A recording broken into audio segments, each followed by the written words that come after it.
Hey everyone, hope everyone's having a great day. My name is Steve and I'm here to give you my 1 week update since my Ramsay Hunt syndrome diagnosis. Um, for those that don't know, Ramsay Hunt syndrome, it's when you basically have shingles in your ear, which inflames and damages a nerve, your seventh cranial nerve, and causes paralysis in your face. In my case, the left side of my face, and some other fun symptoms on top of that. So I'm going to start off by showing you all the cool stuff. So number one, here's my beautiful smile. Number two, here's what happens when I raise my eyebrows. Muscles on this side, nothing on this side. Number three, here's what happens if I blow you a kiss. And number four, here's what happens if I try to blink my left eye. Viewer discretion is advised.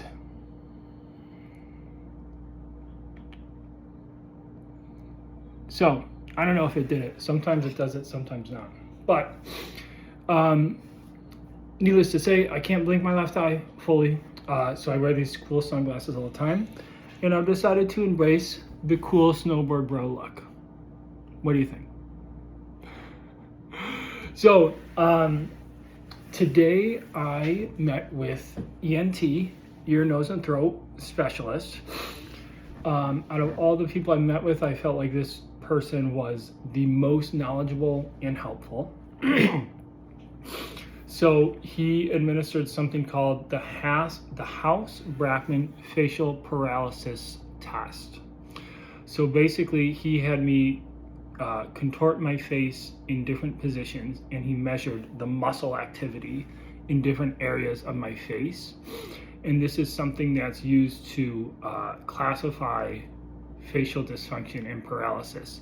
And it's it's like 1 through 6. So 1 is no paralysis whatsoever, you're perfectly normal.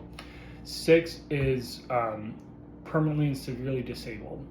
And I was categorized as category 4, which is moderately severe dysfunction in the face. So wasn't super surprised to hear that. Unfortunately for me, that is going to be a longer recovery, probably a tougher recovery, and less of a chance of a full return to normalcy.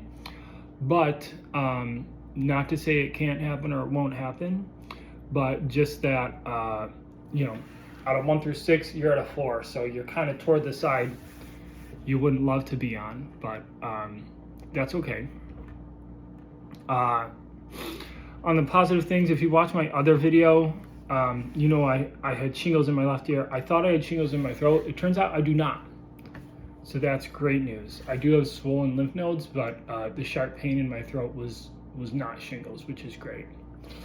I am experiencing hyperacusis, which is heightened sound sensitivity in this left ear. It is likely due to some slight hearing loss on the upper ranges, the upper registers of hearing in my left ear. I took a hearing test today. Supposedly that he didn't really think that was a big deal, and that it would get better with the treatment that I'm already on. He also gave me a fiber optic laryngoscopy, which is really fun. Highly recommended to everyone. It's when they take these long skinny tubes and they go like down your nose to the back of the throat, and they look all down your nose and down your vocal cords. And once again, no shingles anywhere down there. Everything looks really clear. So that's actually great news.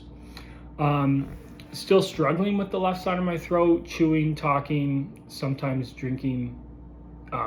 But at least like structurally, it must be due to the nerve, not to anything, any structure or shingle or anything on my throat. So that's good. Yeah, let's see. So he kind of implied that I wouldn't get back to normal. He kind of mentioned that I may need facial nerve decompression surgery. And my impression on that is like, let's pump the brakes here, doc. You know what I mean? Like, it's been 1 week. maybe we will get to a point where we need surgery, but let's just see how we keep improving. And I don't think he wanted to give me false hope, but to me, it seemed like he went too far the other way, almost trying to scare me a little bit.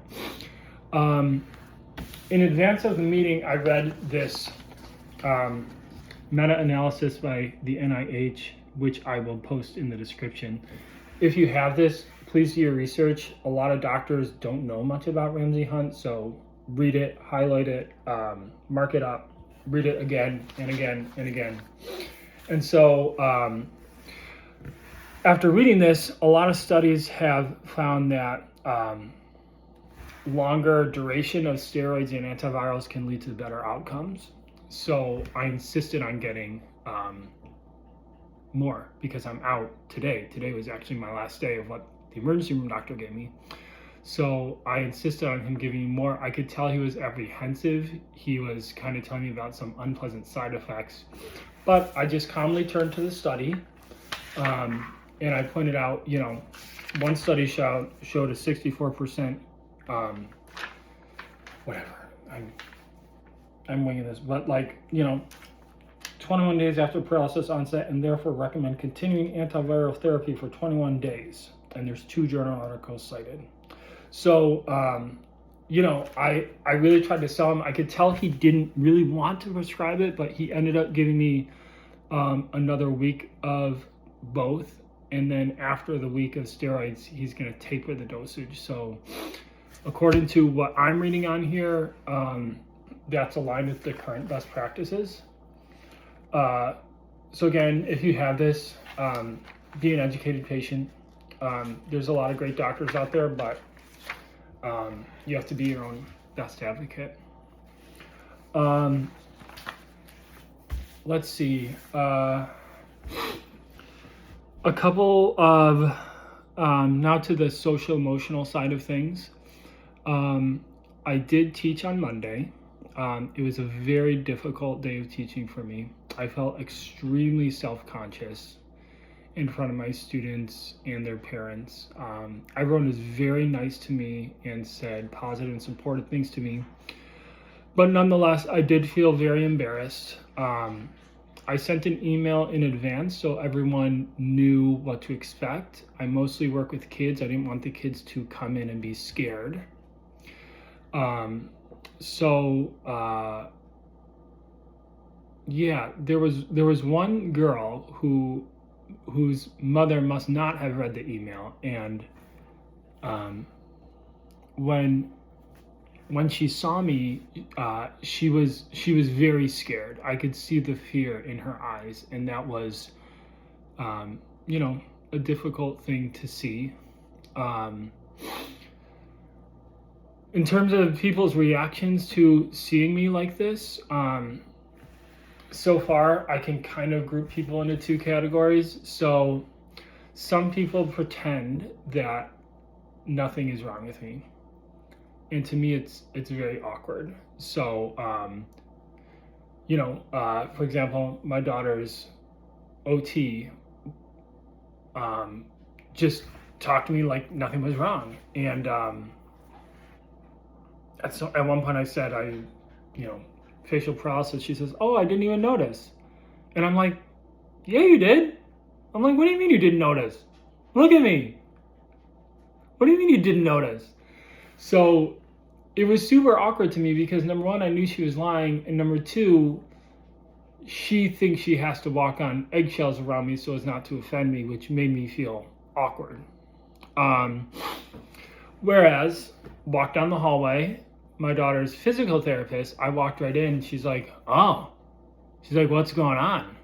And, then we had a conversation about it, and it was much more natural and disarming, and it made me feel a lot more relaxed to put it out there.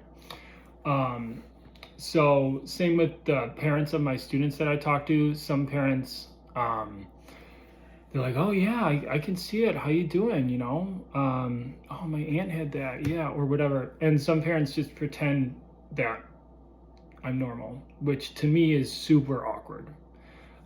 Because I do feel like this is pretty severe and obvious, I would much rather just put it out there and hear your comments than rather you think you're gonna offend me by walking on eggshells. Anyway, I've decided to take a week off of work because on top of the symptoms that I've already described, I do have fatigue and insomnia. So I'm very tired, and I do not think I can teach at a high level right now. I need to rest, and emotionally, it's been an emotional experience. I don't want to cry in front of my students. So I am trying to hold it together the best I can and will resume teaching when emotionally I am ready to do so. And yeah. The only silver lining is, number one, I look like a really cool snowboard bro. Number two, I've gone on lots of walks with my dog Mistletoe, and I think she's finally starting to like me. And number three, one of my students said, Mr. Steve, man, you should have got this right around Halloween. That would have been so cool. So anyway, thanks for tuning in, guys, and I hope you have a wonderful night. Bye-bye.